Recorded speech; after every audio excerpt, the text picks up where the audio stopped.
Hola, bienvenidos a una nueva serie de misterios del mundo. Sé que este tema está muy hablado, pero no puedo quedarme atrás XD, espero que lo disfruten, dejen su like, compártanlo con sus amigos y suscríbanse para más. El evento de Tunguska. Todavía hoy los científicos continúan dilucidar este misterioso impacto, o más bien explosión. Porque el objeto en cuestión explosionó a unos 5 kilómetros de altura sobre la Tierra, dejando su marca radial sobre los bosques rusos. Científicos italianos aseguran haber descubierto un posible cráter abierto por el objeto extraterrestre que chocó con la Tierra en la región siberiana de Tunguska en 1908. Los investigadores afirman, en la revista de geología Terra Nova, que el lago Checo, situado a 8 kilómetros del epicentro de la explosión, llena el cráter producido por el choque de un fragmento de la roca. El suceso de Tunguska aún intriga a los científicos. Todavía no se sabe si el objeto que impactó en Siberia el 30 de junio de 1908 fue un asteroide, un pequeño cometa o un fragmento de un cometa. Aquel día, hacia las 7:15 horas, habitantes de la región vieron una bola de fuego, procedente del sureste, que cruzaba el cielo a gran velocidad. Poco después, una gran explosión arrasaba 2.200 kilómetros cuadrados de bosque, el equivalente a Guipúzcoa, en las cercanías del río Podcamenaya Tunguska. La energía liberada fue entre 10 y 15 megatones, unas 1000 veces la de la bomba de Hiroshima. La explosión de Tunguska es el mayor impacto de un objeto extraterrestre en época histórica. Tumbó unos 80 millones de árboles, las ondas sísmicas fueron registradas por observatorios de todo el mundo y, durante los 2 días siguientes, las noches fueron tan brillantes que en Londres podía leerse el periódico en la calle a medianoche. El primer investigador en llegar a la zona fue el mineralogista Leonid Aguelik, a finales de los años 20, y no encontró ningún cráter, pero sí el epicentro de la explosión, gracias a la distribución radial de los árboles.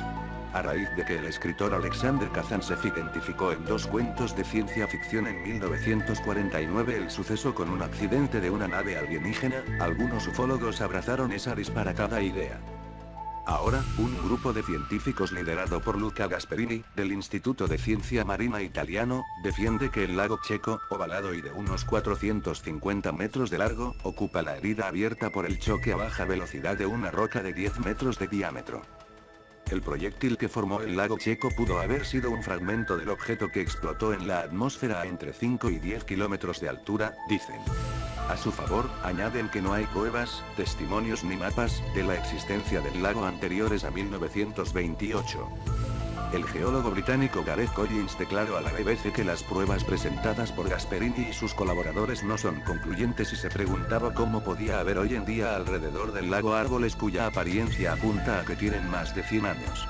Collins añadía que los fragmentos desprendidos del objeto habrían sido, en cualquier caso, demasiado pequeños y lentos como para abrir un cráter del tamaño del lago. La búsqueda del Santo Grial. La búsqueda del Santo Grial es uno de esos mitos que perduran siglo tras siglo. Una creencia entre mística y popular que se originó allá por el siglo XII y que no se ha abandonado hasta el día de hoy. Y como suele ocurrir en historias de este tipo, su leyenda se ha ido engrandeciendo con el tiempo y haciendo que cada vez se presente más difusa esa extraña barrera entre la ficción y la realidad. ¿Qué es realmente el Santo Grial? La creencia popular siempre pensó que era el cáliz de Cristo, aquel que utilizó en la última cena, la copa con la que posteriormente José de Arimatea recogió la sangre del Hijo de Dios mientras estaba crucificado, y quizás por ello, se le atribuyen poderes misteriosos. Con el paso de los siglos, aquella búsqueda de ese sagrado cáliz a la que se ha asociado a los caballeros templarios, e incluso hasta al Tercer Reich alemán, se ha convertido en algo más que la propia física de una copa de madera. De ese santo grial se ha teorizado con que podría tratarse incluso de la matriz de María Magdalena a la que determinados escritos supuestamente escondidos por la Iglesia asocian con la esposa de Jesús, con el que probablemente tuvo descendencia. Y es a partir de esa teoría cuando se comienza a relacionar a la búsqueda del Santo Grial con la búsqueda de la descendencia de Cristo. Un primer documento, del año 1010, menciona por primera vez en latín medieval, la palabra gradales, de la que derivó posteriormente Graal, en francés, Grail, en inglés y Grial, en España. Precisamente en nuestro país, por grial se designaba en épocas medievales a ciertos recipientes en forma de copa de uso doméstico. Una forma más, esta, de relacionarlo con la búsqueda del cáliz. Pero los que defienden la teoría de la descendencia, hacen hincapié que la derivación de aquel gradal inicial a Graal, no fue correcta. No fue el Sangraal lo que se trasladó, sino el Sanraal, es decir, la sangre real. Puede que, según esta teoría, lo que se trasladara de Asia a Europa no fuera entonces una copa de madera, el grial o cáliz de Cristo, sino la sangre real, el linaje y descendencia de Cristo. Obviamente, un descubrimiento así podría suponer un auténtico terremoto para las creencias religiosas cristianas, y podría suponer daños irreparables para la Iglesia Católica. Quizás por ello se han asociado distintas facciones misteriosas que luchaban a lo largo de los siglos por defender ese sagrado cáliz y mantenerlo oculto, y otros por lo contrario, sacar la historia a la luz. Nombres como el del Priorato de Sion, o el de los Illuminati se han asociado con su búsqueda. Sin embargo, hubo un hecho que reforzó la leyenda. Fue en un perdido pueblo francés, allá por el siglo XIX, de nombre Rennes-le-Château. Desde el siglo XII diversos escritos comenzaron ya a hablar de la leyenda, relacionándola con el rey Arturo y sus caballeros. Eran los años en que los templarios dejaron atrás Jerusalén. Un siglo después, un poeta alemán, Wolfram von Eschenbach, dejó escrito que los templarios custodiaban y ocultaban aquel objeto sagrado.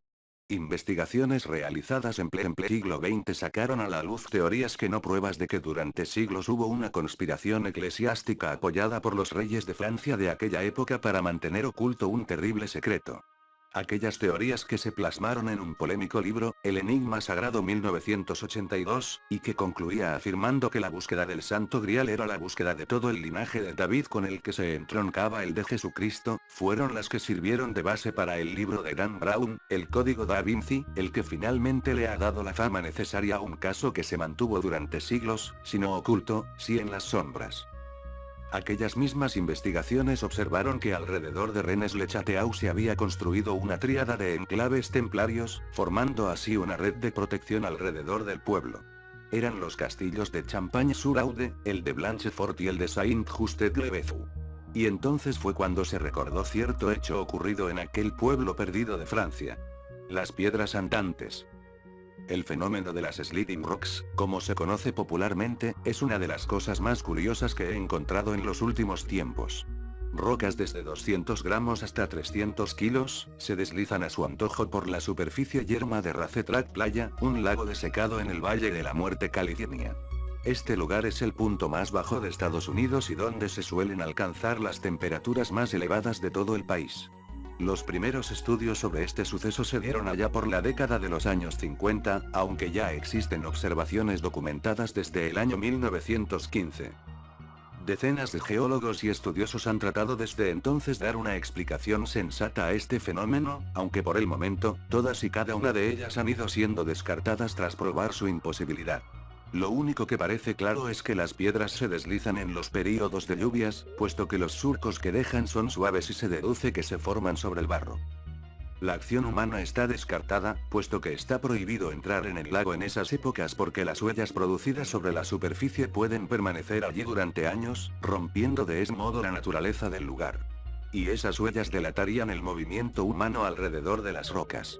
Aclaro que este es uno de los lugares más secos de Norteamérica y que las escasas lluvias tan solo caen en los meses de invierno, pero cuando esto sucede, gran parte de la superficie del lago se llena con una fina capa de agua de apenas unos centímetros. Descartada la mano del hombre, paso a otras teorías. Movimientos sísmicos. Esta fue una de las primeras teorías, aunque pasados los años, la tecnología ha demostrado que las piedras se siguen moviendo sin ningún registro sismológico. Movimientos causados por el hielo y la acción del viento. Esta teoría ha sido la que más fuerza ha tomado durante muchos años. Se decía que al helarse la capa de agua, los fuertes vientos movían las rocas del lugar. Claro está que no hay que ser un lumbreras para saber que las piedras deberían de estar sobre el hielo, y no unidas a él. Además, estudios posteriores han demostrado que no existen vientos tan fuertes en la Tierra para poder mover piedras de ese tamaño. Otros estudios posteriores marcaron grupos de piedras dentro de círculos y pasado un tiempo, algunas piedras de esos círculos se habían deslizado y otras no, y curiosamente, algunas lo habían hecho en direcciones opuestas, de modo que la teoría del hielo queda también totalmente descartada. En este punto aclaro un poco el movimiento documentado de las rocas. Algunas de ellas se han llegado a deslizar más de 400 metros, otras, apenas unos centímetros. Las trayectorias que trazan son totalmente dispares y aleatorias. Es cierto que muchas piedras trazan trayectorias paralelas y exactas, pero tarde o temprano se acaba por romper la simetría y cada una acaba por un lado. Incluso en algunos estudios, en los que las piedras fueron marcadas, una de ellas desapareció sin rastro y apareció mucho tiempo atrás en la punta opuesta del lago. Continúo con otras teorías. Movidos por atracciones magnéticas, es cierto que las entrañas de este lugar son bastante inestables y están surcadas por muchas fallas, donde los movimientos del magma son más superficiales y las atracciones magnéticas pueden ser más grandes que en otros puntos, aunque esta teoría, al igual que la de los movimientos sísmicos, también han sido descartadas gracias a la moderna tecnología, que ha probado que ni de lejos, esto sería capaz de mover esas piedras. Y por último y posiblemente la más sensata y simple, movimiento por gravedad. Las observaciones muestran que la gran parte de las piedras se mueven hacia el centro del lago, el desnivel de toda la superficie es apenas imperceptible. Hasta aquí bien, si no fuera porque no todas las piedras lo hacen, algunas de ellas se mueven en sentido contrario o incluso vuelven sobre sus mismos rastros en sentido contrario al que lo hicieron algún día. Pero aquí entra de nuevo el agua, supongo que cuando llueve, al estar la tierra muy agrietada, el agua se cuela hasta una profundidad considerable, cuando se vuelve a secar, primero lo hacen las capas superiores que en cierto modo, se llaman las capas inferiores, esto hace que se creen pequeños montículos que con el paso de los años pueden tener la pendiente suficiente para que la sola gravedad deslice las piedras. Cuando las piedras están en la zona alta de esos montículos, lógicamente se deslizan hacia el centro del lago, pues el desnivel de este ayuda a que vayan hacia esa dirección, en cambio, si están en el lado opuesto del montículo, se deslizan en sentido contrario. Esta teoría también explicaría por qué viajan paralelamente en muchos casos y en otros no. También explicaría por qué algunas piedras se mueven y otras que están junto a ellas no lo hacen, los pesos y los tamaños son decisivos en estos casos. Se podría pensar que la superficie de este lago está viva en cierto modo, y que los aleatorios abombamientos y aplanamientos son los que mueven a su antojo a todas estas rocas. Aunque claro, esto está sin probar todavía porque los procesos son tan lentos que no es nada fácil. Los lugareños no se complican tanto la vida, y atribuyen estos movimientos a los espíritus de los antiguos guerreros indios que por algún motivo, quedaron atrapados en estas enigmáticas rocas.